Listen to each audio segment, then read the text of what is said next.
I am not expecting any of my colleagues, so this will operate with all approvals being a recommendation from the chair.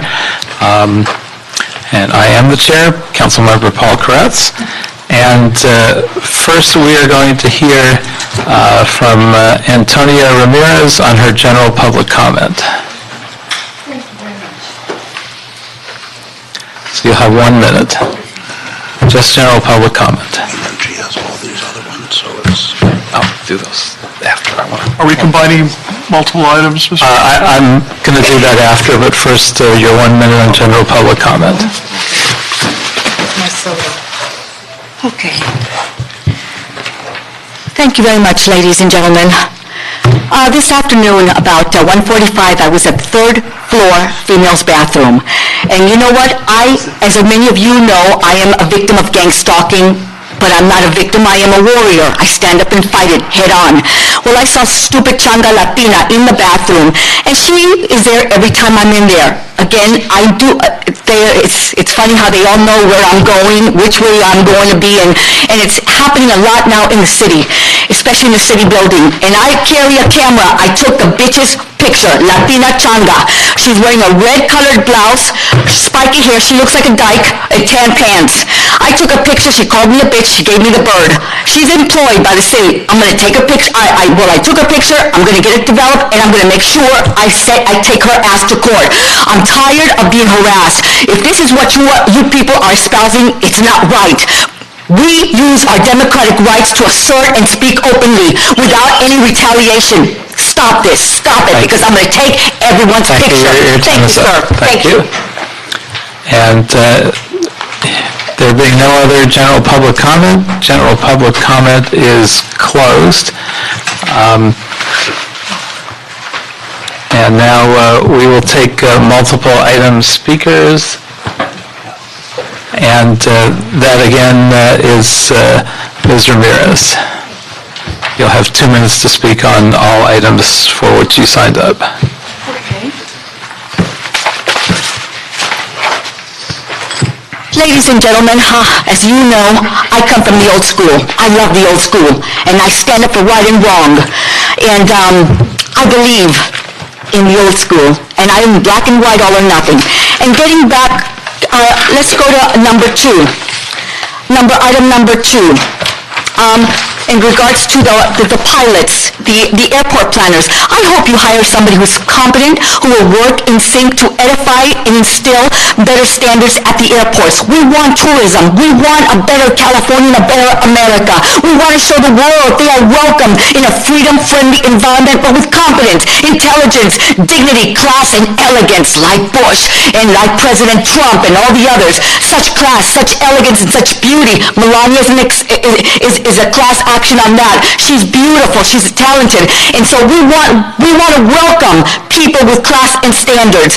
And again, airports is an important place where we usher them into this country. And also we'd like to go ahead and say our priority. We must first and foremost protect our pilots. Their safety is above all else, first and foremost. And number 5, let's send all the Chango, Latino gangbangers and wetbacks to the zoo and have them domesticated. Let them learn how to say thank you, please, would you mind, and excuse me, and I'm sorry. And then deport them. Thank you very much. Yeah, the LA Zoo would be nice. Number 9, ladies and gentlemen, here at the number 9, your Department of Transportation really is chaotic. It's in shambles, and the reflection, you see it on the transportation. We have a lousy transportation system, both the Metro and also the LA DOT. There's a lot of there's public safety issues. There's a lot of drugs and drug dealing, assaults and theft on the buses, whether they are the LA DOT or the Metro or the trains. We must take care of that first. God bless America, man, and God bless Donald Trump. Thank you. Thank you. I'm going to ask that we place items number 1 through 8 and item 10 all on consent. And so item 1 through 7 will approve the CAO's recommendations. Item 8 will approve the Planning Department's recommendation. And item 10, approve the CAO's recommendation, and that is just my vote as the chair's recommendation. Item number 9. Item number 9, communication from the mayor relative to the exemption of one assistant general manager, transportation, class code 9263, from the Los Angeles Department of Transportation from the Civil Service pursuant to Charter Section 1001B. Also, subsequent to the release of the agenda, a second subsequent report with a technical correction was submitted. Welcome. Good afternoon. Alma Guerrero from the Mayor's Office. We'd like to present or request approval for the exemption for an Assistant General Manager for the Department of Transportation. It's for their external affairs, and this is a new position.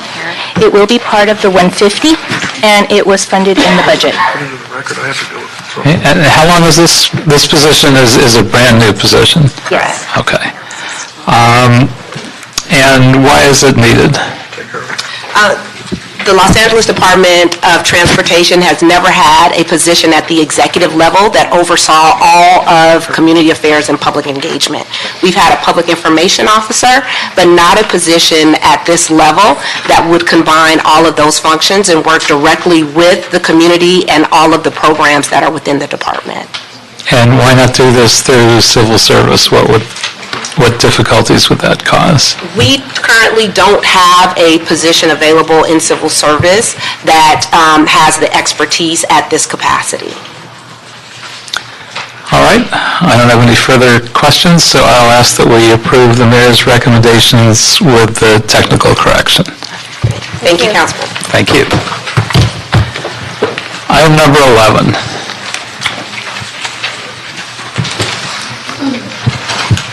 Item number 11, City Personnel Department reports relative to implementation benchmarks and hiring goals for the Targeted Local Hiring and Strategic Workforce Development Task Force. Good afternoon, council member. My name is Vince Guerrero with the Personnel Department, and I would like to provide you with a brief update on the hiring goals for the Targeted Local Hire Program. 84% of the citywide hires into the 7 classifications utilized by TLH were hired through the TLH program during Q1 of fiscal year 18-19, which was between July 1st, 2018 and September 30th, 2018. This translates to 58 TLH hires out of 69 total hires. During this period, 98% of the admin clerk appointments were made through TLH, 100% for gardener caretaker, 25% for custodian, 29% for garage attendant, and 60% for maintenance labor. Please note that there were no TLH hires or civil service hires for either animal care tech or tree surgeon assistant during this reported period. In terms of department participation for this period, police civilian had the most hires with 12, followed by library, public works, street services, each with 6, and rec and parks and public works sanitation with 5. We will continue to provide quarterly updates of TLH utilization by departments to this committee on a quarterly basis. Thank you.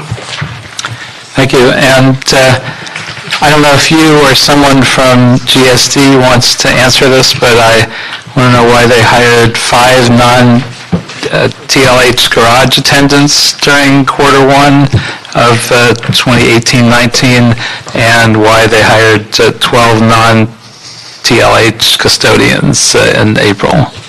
Councilman, I'm Dan Yoshimura, Personnel Liaison to General Services. To answer the question regarding garage attendants, one of the issues that we had been having was talking to Targeted Local Hire with regard to the experience that a lot of the candidates that they wanted to use for that classification. The garage attendant for General Services does mechanical, essentially simple mechanical work. And so there was some need for them to have some type of experience or training in those areas in order to be able to safely operate the equipment.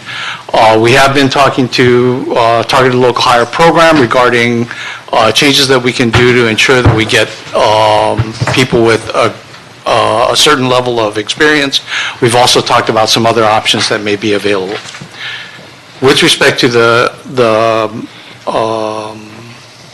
custodians, the Department of General Services had been utilizing a previously negotiated program that, for a vocational worker that had been in existence for about 15 years. One of the aspects of that program was to take those people who were working as part-time intermittents and transitioning them over to full-time. And that was initially the reason why we were hiring people off that list. The department has since started pulling in people from the Targeted Local Hire program, and I believe in December we'll be hiring 5. Okay, as far as the garage attendants, I can't imagine that of the entire pool of targeted local hire candidates that we couldn't have found among them people that have this background. So have we found a better way to get to them rather than just pulling random groups and not finding the qualifications? We will continue to work together on this. It's been brought up to our attention regarding the skill level for garage attendant and specific needs at General Services. So we'll continue to work with them. Yeah, hopefully the next time we hear about these, we'll hear that targeted local hire candidates were hired in these positions. And also, as far as the animal care technicians, do you know when Animal Services will begin to hire folks from targeted local hire in these positions? Yes, so outside of this period, they actually hired 6 in October, so it wasn't captured in this report. And they actually has subsequently submitted a second request to fill 3 additional vacancies. So on the next report we bring in, it'll capture those positions. So we've clearly got the department to start Yes. buying into that and hiring through targeted local hire in these positions as well. That's correct, yeah. Very good. Thank you, and I will ask that we receive and file this report.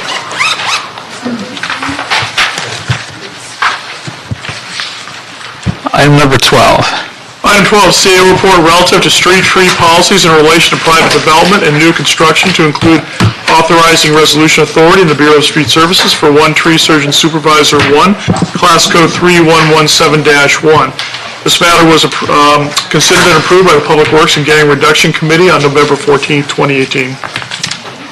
Very good. Welcome. Nicole Trujillo, Office of the CAO. The report before you recommends 1 position added to the Bureau of Street Services to support inspection services provided by the Bureau in relation to the clearance added to the Building and Safety Handbook. Tim Tyson, Bureau of Street Services, Urban Forestry Division. We had a council motion that wanted us to look into what's been happening through the years is we will get a permit for a new home construction to fix the sidewalks and things like that. And it'll say the driveway cannot be relocated. And what's happened is, instead of the plans utilizing the ingress and egress that was currently there for the prior home, they've flipped the house around, and now the driveway needs to be where the large tree is that's been there for 40 years, growing. And so we were losing trees in this manner. So we had meetings, and we came up with a way to do it. And we've been documenting over the last 4 months over 270 requests for prior inspection to look at what is happening.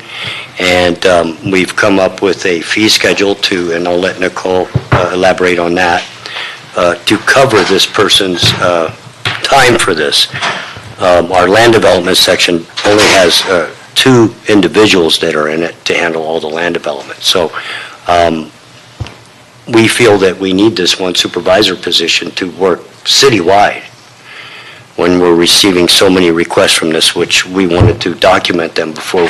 We haven't even charged a penny yet, but already we're doing this. So we've already looked at 270 requests. 68 trees will require removal out of those 270 requests. And there was 134 locations that didn't have a tree. There are 70 trees that were not impacted. 36 trees would be root pruned, and those trees would be saved. But every request doesn't just have 1 tree. It could be more trees in the park. Right. So this is one way to start developing policies that are going to save trees. And I presume this is a permanent position? Correct, it would be a fee-supported position once the city attorney is instructed to prepare and present an ordinance to establish the new fee, so it would be purely fee-supported, so as long as there's a demand, then it would be a continuing position. And presumably, no cost to the city, full cost recovery with the Correct. fees? Yes, that's the intention of the fee. Sounds great. I know this will save a lot of trees that would otherwise be removed unnecessarily. So I am thrilled to recommend that we support this item, and thank you for bringing it forward. Thank you.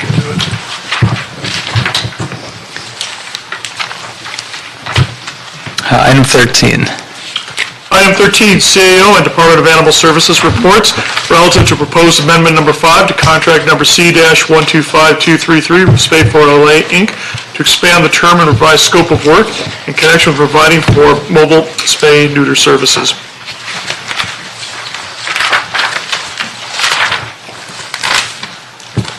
Tammy Watson, Department of Animal Services. The department is requesting that this board approve a one-year extension to the current Spay for LA contract. With the amendment, we're asking to expand the zip code services for Spay for LA. And initially, they were servicing 11 zip codes, and we want to expand that to all zip codes in the City of Los Angeles jurisdiction.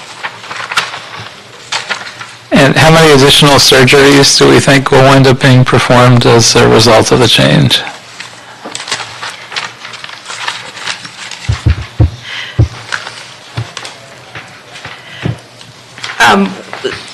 Well, we're thinking that it should be, let me get that number for you, just a moment.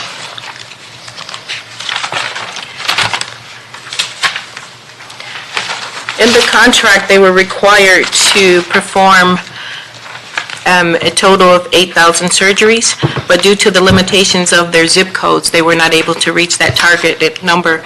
So we believe that increasing the zip codes would help them to reach that target number. What do we do if we wind up having the ability to do more than 8,000, or I should say the need, since we will touch many more zip codes? Well, we will not exceed the amount of the contract, which is $500,000. So once they reach that dollar amount, then we will no longer perform surgeries under that contract. Okay, so this is just to help us reach the scope of work that we allotted the funding for. Yes. All right, well, that sounds good to me, so I would ask that we approve the recommendations. And thank you. Thank you. Item number 14. Item 14, Department of Animal Services report relative to proposed amendments to the Los Angeles Municipal Code, Section 53.50, governing rules for granting permits for pet shops. Welcome again. Services also. What we're asking here is that this board assign the appropriate city staff to amend the ordinance, requiring that the pet shops obtain their animals that they will be adopting from either the City of Los Angeles or the County of Los Angeles shelters. Currently, the code says that they can adopt animals from rescue groups, and but we would like for it to be, we would like for the code to be changed so that it would require them to adopt animals from the City of Los Angeles and the County of Los Angeles.